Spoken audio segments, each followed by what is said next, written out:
Está começando mais um Momento Espírita. O tema de hoje é o perispírito, o elo entre o corpo e a alma. E nós vamos conversar com a doutora Marlene Nobre, presidente da Associação Médico Espírita do Brasil e Internacional. Doutora Marlene, seja bem-vinda ao nosso programa. Muito obrigada, agradeço o convite. É uma honra para nós. Bom, as religiões orientais registram que nós possuímos muitos corpos além do nosso corpo físico, vários corpos sutis. Como a doutrina espírita vê essa questão? Da mesma forma, às vezes um posicionamento diferente aqui e ali, mas da mesma maneira, temos vários corpos sutis, né? Dentro do que compreendemos como perispírito, nós temos o corpo astral, o corpo causal, o corpo vital, que são já, de alguma forma, conhecidos, né? Por suas atuações, por São aquilo que todos corpos representa. energéticos. Todos os corpos energéticos. O corpo astral é o perispírito propriamente dito, né? E ele contém esses corpos sutis que não formam como se fosse assim uma objetiva que tivesse vários Filtros. tubos dentro. Aham. Não é assim. Esses corpos, eles se intercomunicam, se entrelaçam, eles não são colocados como se fossem tubos dentro, entendeu? Uhum. Então, há uma relação muito íntima entre o corpo causal, o corpo vital ou duplo etérico e o corpo astral. Tudo está muito ligado, mas são, sem dúvida nenhuma, corpos sutis dentro do próprio perispírito. E como é que funcionam, como interagem, qual é a função desses corpos sutis? Como é que eles interagem com o corpo, com o espírito? Bem, o espírito sendo formado de algo que ainda nós desconhecemos totalmente, ele, para interagir com a matéria, ele precisa de intermediário. E é preciso que a gente diga que esse intermediário é formado de matéria, embora a gente ainda não conheça esse tipo de matéria. A qualidade dessa matéria? É, a natureza dela. Mas como o nosso corpo físico é formado, né, por elementos químicos que obedecem à lei de Mendeleev, né, a escala de elementos químicos que compõem toda a natureza, né, aqui na Terra, assim também nós temos uma escala de elementos que formam o perispírito, porque, sendo matéria, ele tem também essa escala de elementos que o formam. E, obviamente, é uma matéria sutil, né, que está além do hidrogênio, além daquilo que conhecemos como urânio, tudo, para formar uma outra escala, né, vibratória. Então, é um corpo formado de matéria e essa matéria está num outro estado vibratório. Doutora Marlene, qual seriam o papel, quais seriam os papéis desses corpos sutis? Quais seriam as funções deles? Bem, o corpo causal é aquele que centraliza, ou que organiza, ou que constitui tudo aquilo que vem do nosso passado espiritual através de encarnações sucessivas. Como se pressupõe que a maioria dos encarnados aqui na Terra sejam espíritos ainda em evolução e, portanto, imperfeitos, esse corpo causal, ele é considerado um corpo sujo, corpo como se fosse um sobretudo ou uma roupa mesmo, Vibratoriamente falando? vibratoriamente falando, porque ele carrega as impurezas do nosso passado espiritual, né? Então, esse corpo causal é aquele que vai se tornar um dia brilhante, né? Vai refletir a luz, e ao qual se refere Jesus na parábola do festim das bodas, quando ele diz que aquele que senta no festim, ele tem que ter a túnica nupcial, já indicando que a gente tem que transformar aquilo que é sujo em algo limpo e brilhante, né? Uhum. Em modo que esse corpo causal, ele faz parte do perispírito e ele tem suas funções típicas, né? As lembranças, memórias do nosso passado, né? E aquilo que trazemos como herança de vidas anteriores e que, portanto, vai ter muita influência na formação do genoma, né? Ah, e aí eu perguntaria para a senhora, então o corpo causal, ele seria um mata-borrão das nossas emoções e das nossas doenças, por exemplo? Também. Também. Isso. Aqui, toda a herança que trazemos do nosso passado espiritual, de vidas anteriores, esse corpo veicula dentro do próprio perispírito. E a gente sabe, através dos mentores espirituais, que o nosso corpo físico é um filtro, Uhum. né? É um crisol, uma peneira. Então, ele age como se fosse um depurador do próprio perispírito. Então, o contato com a matéria física, como nós a conhecemos, ela é importante para depurar, né, o perispírito. Então, a gente diz que as doenças se constituem na drenagem desse material inadequado. E se comportariam as questões emocionais, os nossos traumas, enfim, os nossos traços de personalidade moldados por situações ou felizes ou infelizes? Como interagiriam isso com o perispírito ou com os corpos? Bem, o perispírito, ele não tem vontade em si mesmo, né? Ele obedece à ação do espírito, que é imortal e é prioritário em tudo e por tudo também. De modo que ele obedece.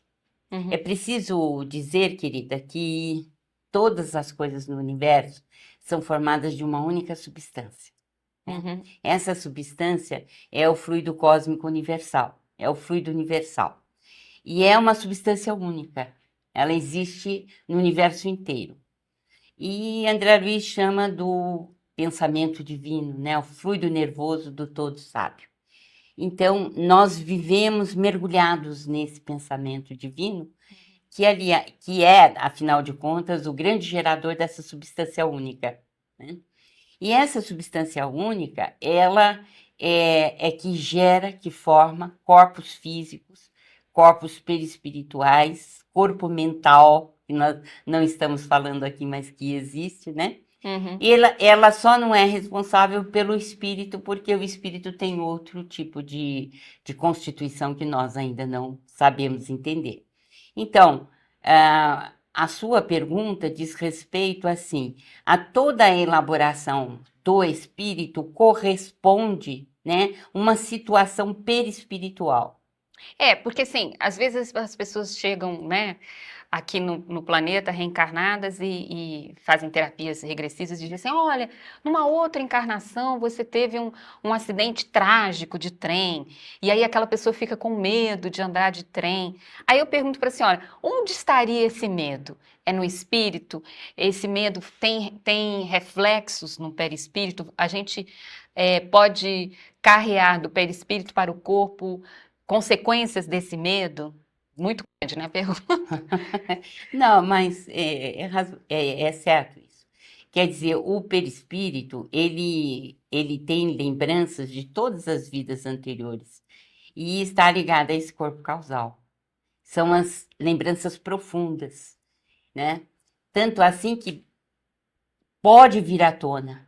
Essas lembranças podem vir à tona, sob a forma, por exemplo, de terrores, de medos, de ansiedades, né? Então, muitas vezes você não pode precisar exatamente o que aconteceu em vida anterior, mas você tem uma ideia nítida de que aquilo é realmente algo que te desestrutura, Uhum. né?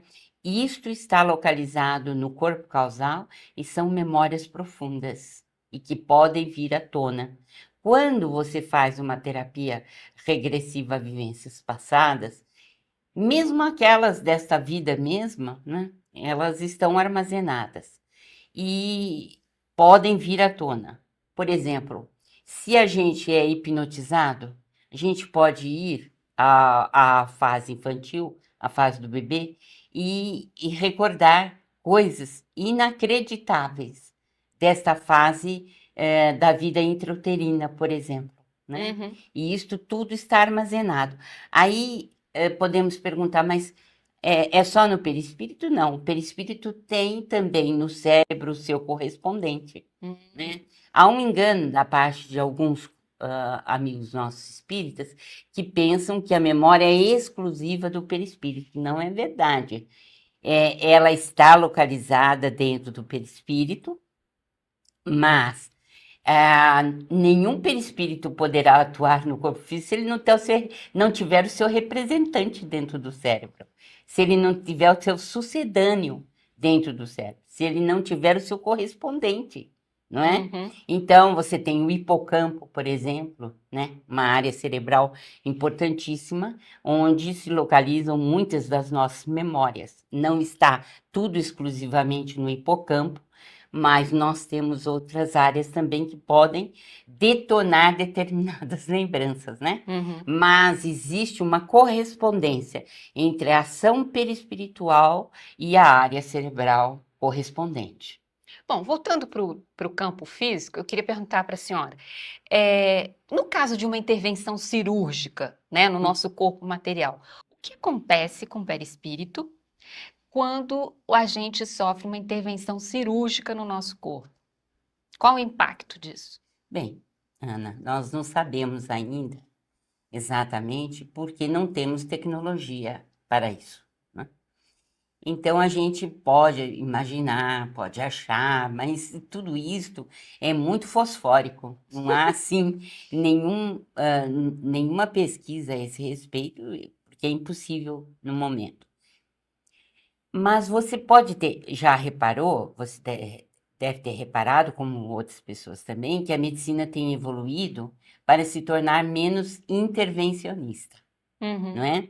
Ela é menos invasiva. Quer dizer, conseguimos realizar determinadas cirurgias sem lesar muito determinadas áreas do próprio corpo físico, né? E conseguimos finalmente libertar a pessoa daquele problema sem se desgastar muito. Onde eu quero chegar é que quanto menos intervencionista nós formos, né? Quanto mais nós obedecermos os planos, os tecidos do corpo físico, Energéticos, inclusive. quanto mais obedecermos às ligações entre perispírito e corpo físico, né, menos problemas nós vamos ter, né? Embora a cirurgia, a gente sabe, ela vem como uma necessidade até de renovação mesmo perispiritual. Mas a medicina evolui com os homens. Uhum. A medicina evolui, a saúde é tratada de acordo com a nossa própria evolução espiritual. Então, nós deduzimos que ainda não fazemos a medicina que deveríamos fazer, porque todos os planos do próprio perispírito não são respeitados, uma vez que nem os planos físicos o são, né? Uhum. Agora que nós estamos saindo de cirurgias muito alargadas, muito invasivas, para aquelas mais light, vamos dizer assim, né? Então, o bom será quando nós não precisarmos interferir no corpo físico, senão de uma maneira bastante específica sobre o ponto que está lesado, né? Sem extrações. Sem grandes extrações, sem problemas mais sérios. Mas, como eu disse, essa medicina faz parte da própria evolução espiritual do planeta, porque nós ainda não somos espíritos evoluídos. Aliás, segundo André Luiz, numa escala de 1 a 10, nós não atingimos a média 5 ainda. Tá longe ainda. De modo que a medicina também evoluirá bastante, né? E já estamos caminhando para isso. Agora, o que muda no perispírito? Ele não tendo mais aquela área lesada, né? Ele vai tentar se recompor com os tecidos vizinhos, assim como o próprio corpo físico. Se você retira uma vesícula biliar que está assim plena de pedras, de cálculos, e você a retira, porque senão você pode até desencarnar, vir a falecer, né? Certamente o corpo vai tomar suas atitudes no sentido de se organizar melhor sem a vesícula, né? Uhum. Assim também acreditamos nós que o perispírito o faça, quer dizer, sem aquele meio de drenagem, ele também se recompõe. Então, é o que nós podemos admitir, né? Dentro da medicina possível, e não aquela que seria a ideal. Bom, agora eu faço a pergunta do caminho inverso, né? Eu perguntei o que que acontece com o perispírito quando se faz uma intervenção cirúrgica. E o contrário, né? Porque a doutrina espírita tem tratamentos de intervenções no perispírito. Uhum. O que acontece quando você trata o perispírito? Qual é o reflexo disso no corpo? Como é que funciona esse Então, movimento? eu acho que foi Allan Kardec, eu, aliás, não tenho certeza, de que teve mais lucidez em relação a isso, quando em A Gênese ele diz que nós precisamos substituir uma molécula malsã por uma molécula sã. E isto ele estava se referindo ao perispírito. Então, toda vez que você consegue atingir o perispírito e modificar a apresentação dele no que diz respeito à melhoria, né, da própria célula, ela imediatamente passa para o corpo físico, né, porque a cura se dá no perispírito, né? Essa Ela informação é vem do interessante. perispírito para o corpo físico, né? Então, determinadas terapias ou terapêuticas que você utiliza, por exemplo, a terapêutica complementar espírita à qual você se referiu, na verdade, você está tratando o perispírito para que ele, tornando-se mais limpo, ele possa passar essa limpeza para a parte física, né? Uhum. Lembre-se, quando Jesus foi tocado pela mulher hemorroíça, que ela fazia 10 anos que sangrava, e ela tocou a fímbria da túnica dele, e Jesus perguntou, né, quem me tocou, né? Quem tocou a minha túnica, né? E porque saiu virtude de mim. Quer dizer, deve ter saído alguma energia dele, né? Saiu virtude de mim. O que, que é essa virtude, né? É o duplo etérico ectoplasma, que faz parte do perispírito e que é utilizado na cura, né? Em qualquer centro espírita, onde o médium levanta as mãos em nome de Jesus para cuidar de pacientes, o que está ali em jogo é o duplo etérico ou o ectoplasma. Você está doando, né? Ou aquilo que Mesmer entendia como fluido magnético animal, Uhum. né? Então você está doando aquilo para quê? Porque sem esse material você não consegue recompor a célula. Porque você precisa de uma energia semelhante. Você precisa da energia semelhante e para atuar na matéria, né, os espíritos superiores necessitam de estruturar e dirigir o ectoplasma, porque é o espírito que dirige, no sentido da reformulação, da transformação daquela célula. E esse ectoplasma, essa energia, viria de onde? Do médium ou dos espíritos que assistiriam uma operação desse Bem, tipo? voltemos a Kardec no livro dos médiuns, né? Ele tem um estudo extraordinário sobre curas, mas antes disso, os espíritos explicam para ele o movimento das mesas girantes, né?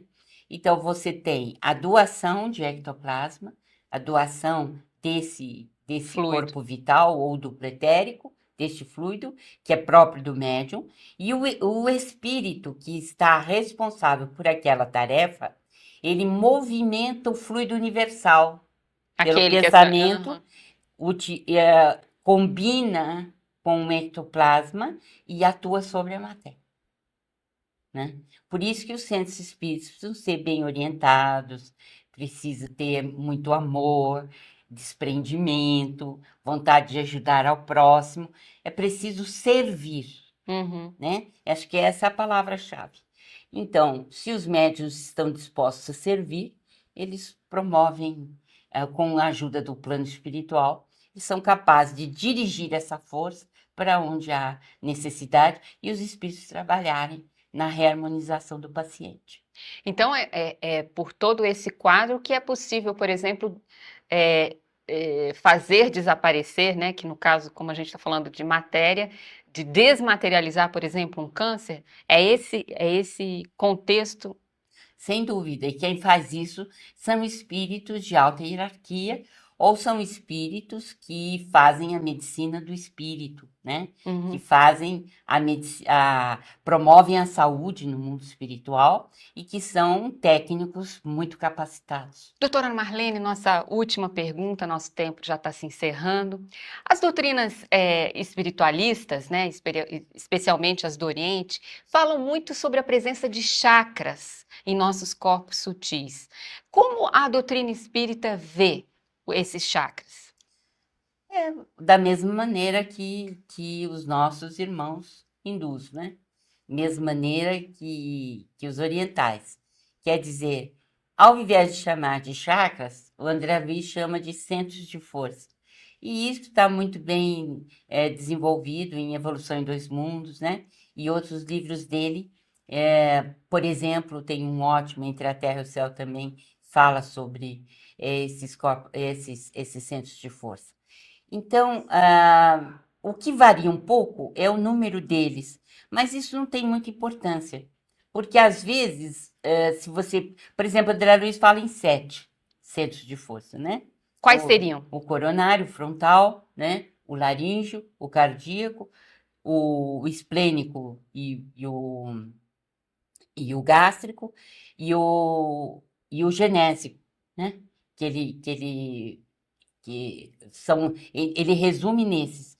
Mas os nossos irmãos orientais, eles vão desdobrando às vezes um determinado chakra, então você entra em contato com um número maior, mas na realidade tudo é a mesma coisa. Você pode centralizar nesses 7 sem problema nenhum. E o que seriam esses centros de forças no perispírito? Eles cuidam de áreas e regiões específicas, né? O coronário, ele é o mais elevado e é também aquele que centraliza praticamente toda a ação e distribui a ação, né? E os outros não, os outros recebem informações, mas também passam informações. Então, quando uma determinada doença surge, pode surgir porque aquele centro de força naquela região está mais desequilibrado, mais perturbado do que outros centros de força. Mas aí nós já teríamos que desdobrar bastante, conversar mais, né? Porque realmente cada centro de força, um centro de força pode estar alterado mais do que outros. E aí isso causaria essa questão? Doenças específicas em determinadas áreas. Ok. Doutora Marlene, muito obrigada. Imagina, foi um prazer estar aqui.